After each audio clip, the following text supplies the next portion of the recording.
Assalamu alaikum everyone, welcome to another video of first year computer science based on PTB 2025 syllabus. आज की video में हम लोग SDLC में डिज़ाइन एंड डेवलपमेंट फ़ेज़ के बारे में डिस्कस करेंगे। लास्ट वीडियो में हम लोगों ने SDLC की रिक्वायरमेंट फ़ेज़ के बारे में डिस्कस किया था, जिसमें हम लोगों ने रिक्वायरमेंट की टाइप्स भी डिस्कस की थी, फंक्शनल और नॉन फंक्शनल रिक्वायरमेंट्स। तो आप लोगों ने अगर वो वीडियो नहीं देखी तो पहले जाके वो वीडियो देख लें।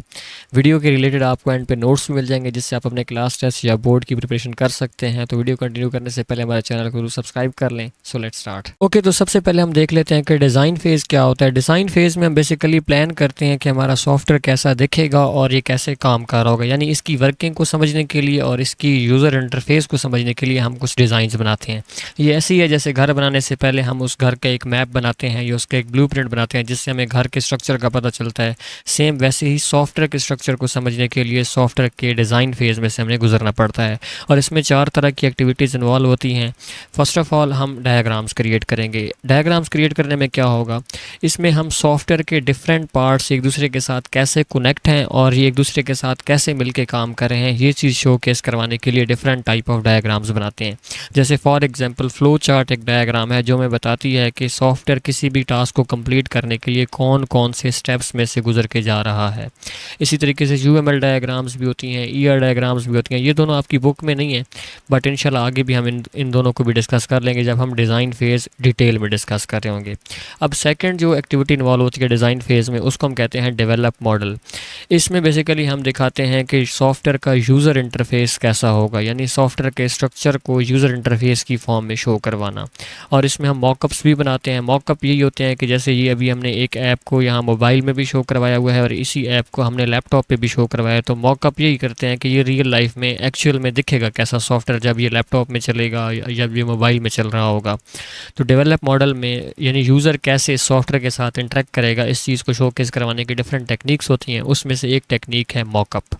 उसके बाद थर्ड पे हम क्या करते हैं, आर्किटेक्चर को प्लान करते हैं। सॉफ्टवेयर के ओवरऑल कंपोनेंट्स होते हैं, यानी जो मेजर कंपोनेंट होते हैं। जैसे फॉर एग्जांपल सॉफ्टवेयर का एक फ्रंट एंड होगा, सॉफ्टवेयर के बैक एंड पे एक डेटाबेस इन्वॉल्व होगा। तो ये दोनों आपस में कैसे कनेक्ट हैं और कहाँ से डेटा किस साइड पे फ्लो कर रहे हैं, इसकी भी डिफरेंट टेक्निक्स होती हैं। वो भी इंशाल्लाह आगे हम डिस्कस करेंगे। अभी हमारा क्योंकि जनरल फेजेस हम डिस्कस कर रहे हैं, तो इसमें हम सिर्फ इसकी डेफिनेशन तक ही पढ़ेंगे कि हम आर्किटेक्चर में क्या प्लान करेंगे, सॉफ्टवेयर के डिफरेंट कंपोनेंट्स एक दूसरे के साथ कैसे इंटरेक्ट करेंगे, ये चीज़ शोकेस करवाने के लिए हम इसका आर्किटेक्चर बनाएंगे।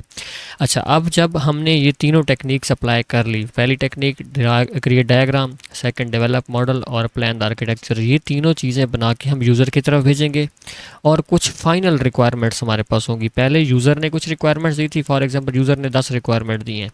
आपने उन 10 रिक्वायरमेंट में से उसके यानी डायग्राम्स भी बनाई, उसके मॉडल्स भी बनाए और उसके आर्किटेक्चर भी बनाए।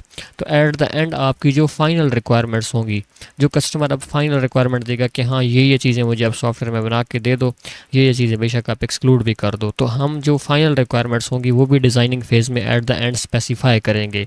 इसमें क्लियर लिखेंगे कि सॉफ्टवेयर का जो है ये पार्ट ये काम करेगा और सॉफ्टवेयर के टोटल इतनी फंक्शनैलिटीज़ होंगी। कोई भी सॉफ्टवेयर का फ़ीचर यहाँ हम मिस नहीं करेंगे। जो चीज़ें यहाँ लॉक हो जाएंगी उन्हीं की बेस पे आगे हमारी डेवलपमेंट स्टार्ट हो जाएगी। तो बेसिकली हमारा जो डिज़ाइन फेज़ है, इसके 2 मकसद होंगे। पहला, एक तो इसके डायग्राम्स बना के यूज़र को दिखाना कि इसके साथ वो कैसे इंटरेक्ट करेगा, ताकि हमें पता चल जाए कि जो चीज़ हम बनाने जा रहे हैं वो यूज़र के फ़ायदे के लिए भी है या नहीं, यानी ऐसा ना हम चीज़ बना लें और यूज़र को पसंद भी ना आए।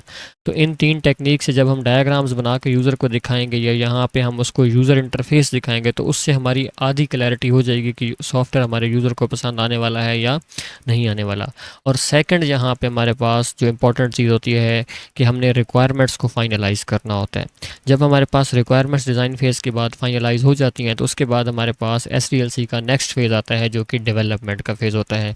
ये वो फेज़ होता है जहाँ पे सॉफ्टवेयर की एक्चुअल क्रिएशन स्टार्ट हो जाती है और यहाँ पे प्रोग्रामर्स कोड लिख रहे होते हैं उस सॉफ्टवेयर के लिए। वही कोड हमारे पास क्या होता है, जो सेट ऑफ इंस्ट्रक्शन हम कंप्यूटर को देंगे, कंप्यूटर उन सेट ऑफ इंस्ट्रक्शंस को फॉलो करेगा और यूज़र का जो स्पेसिफिक टास्क होगा, जो उसकी प्रॉब्लम होगी, उसको ये सॉफ्टवेयर सॉल्व करके दे देगा। और ये जो पूरी डेवलपमेंट हो रही होती है ये डिज़ाइन स्पेसिफिकेशंस को ही देख के की जा रही होती है, यानी जो कस्टमर ने हमें रिक्वायरमेंट्स दी थी उसकी बेस पे हमने कुछ इसकी डायग्राम्स बनाई, उसके मॉडल बनाए, उसके आर्किटेक्चर बनाए और उसकी रिक्वायरमेंट्स लिखी। इन्हीं तमाम चीज़ों को देखते हुए हम इसकी डेवलपमेंट करेंगे। ठीक है, तो डिज़ाइन स्पेसिफिकेशंस को ही हम क्या करेंगे, कन्वर्ट करेंगे प्रोग्रामिंग की लाइंस में, और हमारा इसके बाद जो है वो सॉफ्टवेयर कंप्लीट तैयार हो जाएगा। सो आई होप आप लोगों को डिज़ाइन फेज़ और डेवलपमेंट फेज़ समझ आ गया होगा। अगर आप लोगों को ये समझ आ गया तो वीडियो को लाइक और हमारे चैनल को ज़रूर सब्सक्राइब कर दीजिएगा।